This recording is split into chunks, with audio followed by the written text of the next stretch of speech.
प्रिय छात्रों, आज हम प्रश्नावली 1.3 का प्रश्न क्रमांक 1 हल करेंगे।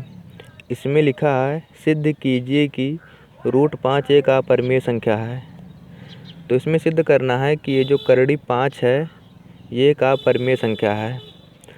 तो अगर आप लोग परिमेय और अपरिमेय संख्या जानते होंगे तो ये मालूम होगा कि रूट 5 एक अपरिमेय संख्या ही है। तो जब रूट 5 एक अपरिमेय संख्या ही है और इसे अपरिमेय ही सिद्ध करना है, तो इसको सिद्ध करने के लिए हमें ये मानना पड़ेगा कि ये अपरिमेय नहीं परिमेय संख्या है, यानी कि इसका उल्टा मानना पड़ेगा। इसे विरोधाभासी विधि कहते हैं। मतलब जो दिया है उसका उल्टा मान लेते हैं।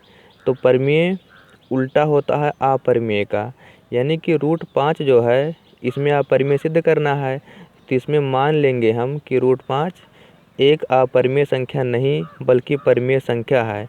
तो जब हम रूट 5 को परिमेय संख्या मान लेंगे तो परिमेय संख्या को आधार मान करके सॉल्व करेंगे, और जब सॉल्व करते हुए आगे जाएंगे तो एक ऐसी स्थिति आएगी जहाँ से हमें ये पता चल जाएगा कि जो हमारी कल्पना है ये गलत है, यानी कि हमने जो मान लिया है वो गलत मान लिया है। तो उसके आधार पर हमें लिख देंगे या हम ये कह सकते हैं कि रूट 5 एक परिमेय संख्या नहीं है बल्कि अपरिमेय संख्या है। तो चलिए इसको सॉल्व करते हैं। तो इसमें पहले मानना है कि रूट 5 जो है वो परिमेय नहीं बल्कि रूट 5 अपरिमेय नहीं बल्कि परिमेय संख्या है। तो यहाँ से सॉल्व करते हैं हल। माना रूट 5 एक परिमेय संख्या है।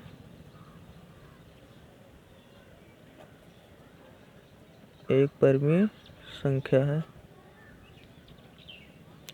थोड़ा सा देख लेते हैं परिमेय और अपरिमेय संख्या क्या होती है। देखिए ऐसे परिमेय संख्या उसे कहते हैं जिसे हम p/q के रूप में लिख सकते हैं, जबकि q जो है वो 0 के बराबर नहीं होना चाहिए। मतलब ये जो नीचे वाली संख्या है वो 0 के बराबर नहीं होनी चाहिए। तो परिमेय संख्या जो भी होती है उसे हम p/q यानी कि भिन्न के रूप में लिख सकते हैं। मतलब जो भी भिन्न के रूप में होता है वो सब परिमेय संख्या होती है। और अपरिमेय जो होती है अपरिमेय संख्या उसे कहते हैं जिसे p/q के रूप में नहीं लिख सकते हैं, यानी कि भिन्न के रूप में नहीं लिख सकते हैं। या ऐसे इसको समझिए कि जितनी भी रूट की संख्याएं हैं, जैसे रूट 2 हो गया, रूट 3 हो गया, रूट 5 हो गया, ये सब अपरिमेय संख्याएं हैं। तो रूट की सभी संख्याएं जिनका वर्गमूल नहीं निकलता अपरिमेय संख्याएं कहलाती हैं। रूट 4 अपरिमेय नहीं है। रूट 4 का तो वर्गमूल 2 निकलता है। 4 का वर्गमूल 2 होगा तो 2 क्या है, परिमेय संख्या है। 2 को 2/1 लिख सकते हैं। तो भिन्न के रूप में हो गया ना, ये p हो गया और ये q, यानी कि p/q के रूप का हो गया। तो जो p/q के रूप के हो जाएगा वो परिमेय है और जो नहीं होगा वो अपरिमेय है। कुल मिलाकर के जितनी भी रूट की संख्याएं हैं जिनका वर्गमूल नहीं निकलता वह सभी अपरिमेय संख्याएं हैं। तो प्रश्न में यही लिखा था कि सिद्ध कीजिए कि रूट 5 एक अपरिमेय संख्या है। तो देखिए रूट में है ना, तो यह अपरिमेय संख्या ही है, इसलिए इसका उल्टा मान लिए हैं। तो मान लिए कि माना रूट 5 एक परिमेय संख्या है। जब ये परिमेय संख्या मान लिए तो परिमेय संख्या को p/q के रूप में लिख सकते हैं। तो यहाँ लिखते हैं अतः रूट 5 बराबर a/b। जब ये परिमेय संख्या थी तो इसे भिन्न के रूप में, यानी कि a/b या p/q कुछ भी लिख सकते हो, चाहे p/q लिखो चाहे a/b के रूप का लिख सकते हैं। यहाँ लिख देते हैं जहाँ a और b है, क्या जहाँ a और b सह अभाज्य पूर्णांक हैं। सह अभाज्य पूर्णांक हैं।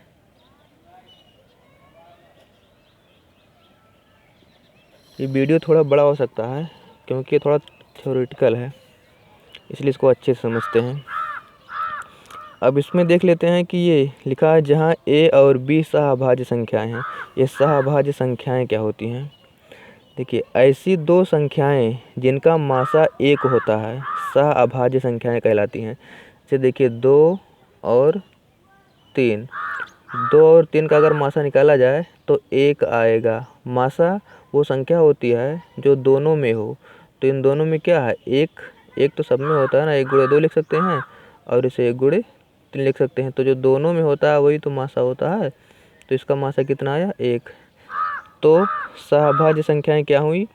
ऐसी दो संख्याएं जिनका मासा 1 होता है सहअभाज्य संख्याएं कहलाती हैं। तो a और b ऐसी ही संख्याएं हैं। इसमें जो माना गया है a और b ये ऐसी ही संख्याएं हैं कि इन दोनों का मासा 1 हो। इसका मतलब ये भी हो सकता है, ये भी होता है कि a और b अब कटने वाली संख्याएं नहीं हैं। जैसे मान लीजिए 2/3 लिखा है, इस प्रकार से दोनों संख्याएं ये कटेंगी? नहीं कटेंगी। लेकिन अगर 6/8 लिखा होता तो ये तो कट जाएगा। 2 तिहाई 6, 2 चौके 8, ये कट गया। तो ये जो कट गया ये सहअभाज्य संख्याएं नहीं हैं। जो नहीं कटती वो सहअभाज्य हैं। जैसे 3/5 हो गया। ये मतलब ऐसी कोई संख्या नहीं है a और b में जो a और b दोनों को काट सके, एक को छोड़ करके। एक तो सब में होता है। तो यहाँ तक क्लियर है। उसके बाद अब यहाँ तिरछा गुणा करना है। जब तिरछा गुणा कर देते हैं तो ये भाग में उधर जाएगा, गुणा में हो जाएगा, इसके बगल में हो जाएगा। तो ये बचेगा a इसे आगे लिख लेते हैं। a बराबर √5 और ये b, इतना होगा। अब दोनों पक्षों का वर्ग करना है। दोनों पक्षों का वर्ग करने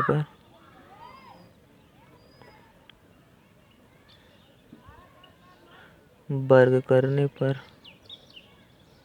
तो जब दोनों पक्षों का वर्ग करेंगे तो ये हो जाएगा a का वर्ग a² और यहाँ √5 b का वर्ग। ये a का वर्ग a² ही रहेगा। अब यहाँ देखिए वर्ग इस पर भी है, वर्ग इस पर भी है। तो जब इस पर वर्ग करेंगे तो रूट से स्क्वायर कट जाता है। अगर रूट पर स्क्वायर आता है तो स्क्वायर रूट को काट देता है इस प्रकार से। अगर √5 का स्क्वायर है तो ये इसे काट देगा, यानी बचेगा 5। और बगल में b है तो b का जो स्क्वायर रहेगा वो b², यानी 5b² हो जाएगा। तो यहाँ से हो जाएगा 5b²। अब अगर हम b² का मान निकालना चाहें तो ये जो b² है ये निकलेगा ये वाला पक्षांतर करने पर।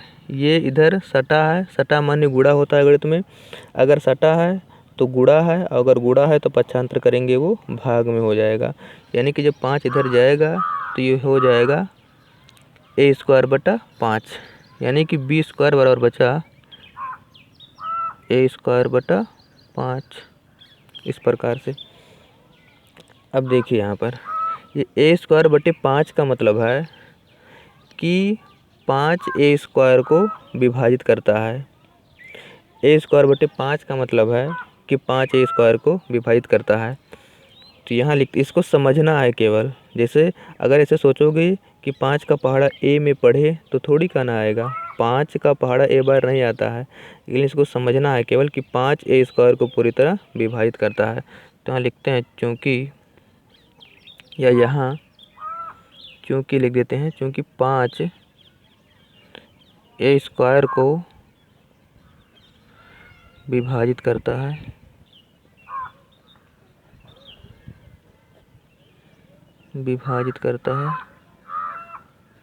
इसलिए 5 a को भी विभाजित करेगा।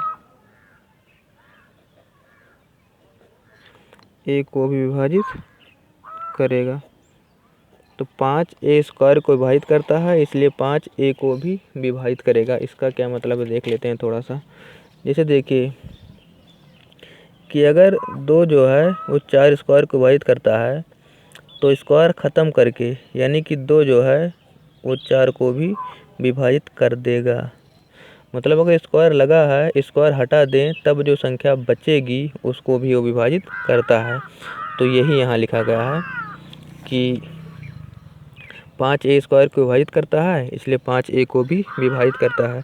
जब 5a को विभाजित करता है इसका क्या मतलब हुआ, जैसे देखिए 2 4 को विभाजित करता है, इसका ये मतलब हुआ कि 4 में एक बार 2 है, 4 में 2 गुणे 2, एक बार तो पक्का है वो संख्या है, तो 4 में एक बार 2 है। ऐसे एक संख्या और देख लेते हैं। ऐसे मान लेते हैं कि यहाँ लिखा होता 3 और यहाँ लिखा होता 9 का स्क्वायर। तो अगर 3 9 स्क्वायर को विभाजित करता है तो 3 9 को भी विभाजित कर देगा। अब 3 9 को विभाजित करेगा, इसका क्या मतलब हुआ कि 9 में एक तो 3 है ही, तभी तो इसे विभाजित करता है। तो 9 में एक 3 है, जैसे देख लीजिए 3 गुणे 3, ये एक 3 है ना 9 में। तो अगर कोई संख्या किसी संख्या को विभाजित करती है तो उसमें उसका एक गुणनखंड होता है। तो अब देखिए इसमें जब 5a को विभाजित करेगा, इसका ये मतलब हुआ कि 5 जो है a का एक गुणनखंड है। तो यहाँ लिख देते हैं, अतः 5a का एक गुणनखंड है। 5a का एक गुणनखंड है। 5 जो है a का एक गुणनखंड है। इसका ये मतलब है कि a में एक तो 5 है ही, एक 5 है a में। तो यहाँ लिख सकते हैं, माना a बराबर 5 के, a बराबर 5 के, a बराबर 5 के का मतलब होता है a में तो एक 5 था, अब वो एक 5, यहाँ k का मतलब क्या है, जहाँ लिख देते हैं जहाँ k कोई पूर्णांक है, जहाँ k कोई पूर्णांक है। अब a बराबर 5k का ये मतलब है, जैसे मान लेते हैं कि यहाँ जो है, जब यहाँ 9 था 9, तो ये हो गया 9 था तो 3 गुणे 3 हुआ, तो ये 3 की जगह पर तो 3 हो गया, और ये बाकी अभी 3 बचा है ना, इसकी जगह पर क्या मान लिए हैं k। यहाँ पर अगर 12 भी होता तब भी तो करता, इसे यहाँ 12 होता 3 होता, तो 3 चौका 12, तो यहाँ 3 गुणे 4 होता, तो 4 की जगह पर k, जहाँ k क्या है, कोई पूर्णांक है। मतलब k जो है पूर्णांक मतलब होता है कि 1 2 3 4 या -1 -2 -3 -4 ऐसे अनंत तक। तो k जो है यहाँ 3 था और यहाँ 4 है, तो k पूर्णांक मतलब इन्हीं गिनती में से तो कोई है। तो अगर ये गुणनखंड है इसका, तो यहाँ लिख देते हैं a बराबर 5k। ये समझ में आ रहा है ना, a बराबर 5k का क्या मतलब है। a बराबर 5k का मतलब है कि 5 में और कोई संख्या होगी, पूर्णांक, कोई भी पूर्णांक, 1 भी हो सकता है, 2 भी हो सकता है, 3 4 5 कुछ भी हो सकता है, इसलिए k लिख दिए हैं यहाँ पर। तो a बराबर 5k।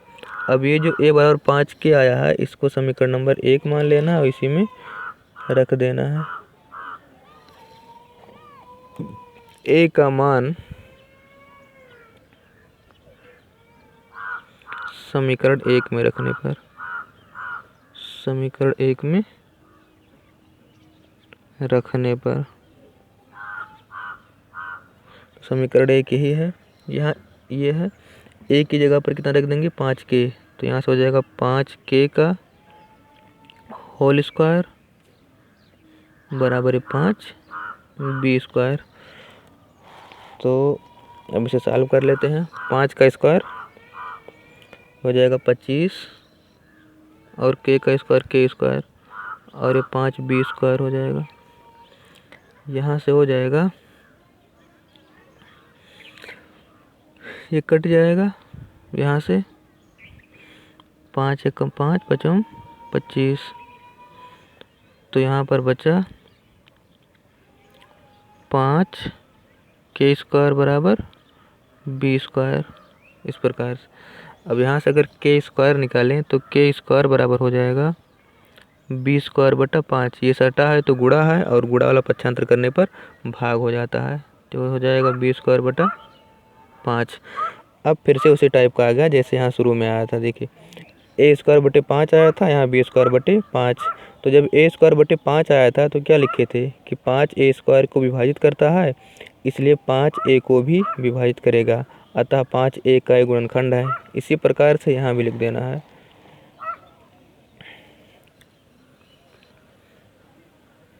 क्योंकि 5b² को विभाजित करता है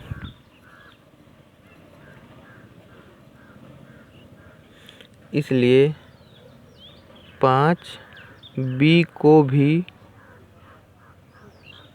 विभाजित करेगा, अतः 5b का एक गुणनखंड है।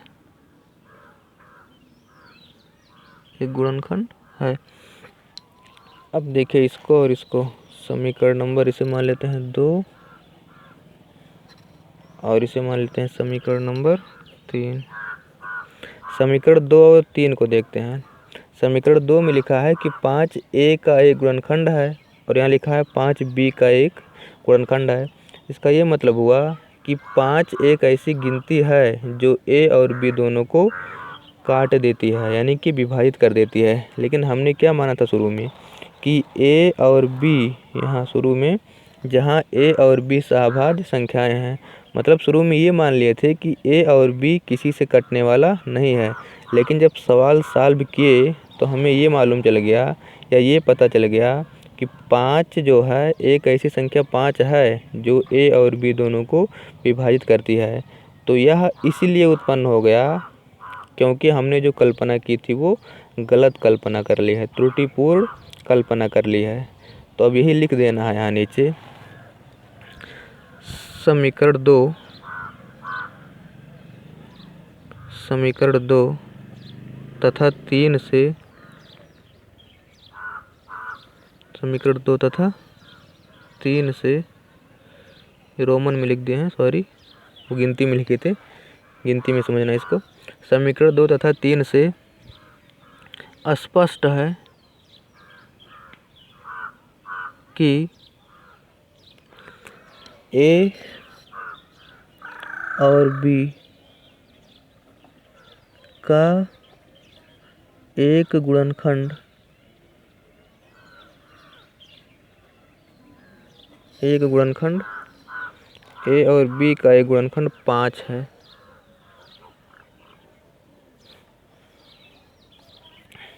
a और b का एक गुणनखंड 5 है, जो कि हमारी कल्पना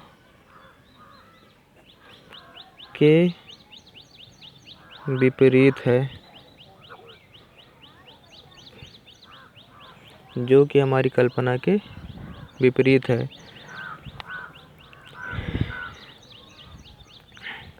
जो कि हमारी कल्पना के विपरीत है कि a और b सहअभाज्य संख्याएं हैं। a और b सहअभाज्य संख्याएं हैं। a और b सहअभाज्य संख्याएं हैं। यह विरोधाभास इसलिए उत्पन्न हुआ है, यह विरोधाभास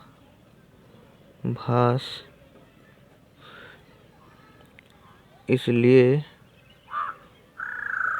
उत्पन्न हुआ है, यह विरोधाभास हमारी त्रुटिपूर्ण कल्पना के कारण उत्पन्न हुआ है। यह विरोधाभास ऐसे ही लिख देते हैं, यह विरोधाभास इसलिए उत्पन्न हुआ है जो हमने माना था कि √5 एक परिमेय संख्या है। रूट 5 एक परिमेय संख्या है। तो जब रूट 5 एक परिमेय संख्या मान लिए थे तभी उसी के कारण उत्पन्न हुआ है। इसका ये मतलब हुआ कि वो जो मान लिए थे वो गलत था, यानी कि रूट 5 क्या है, एक अपरिमेय संख्या है। अतः रूट 5 एक अपरिमेय संख्या है, एक अपरिमेय संख्या है।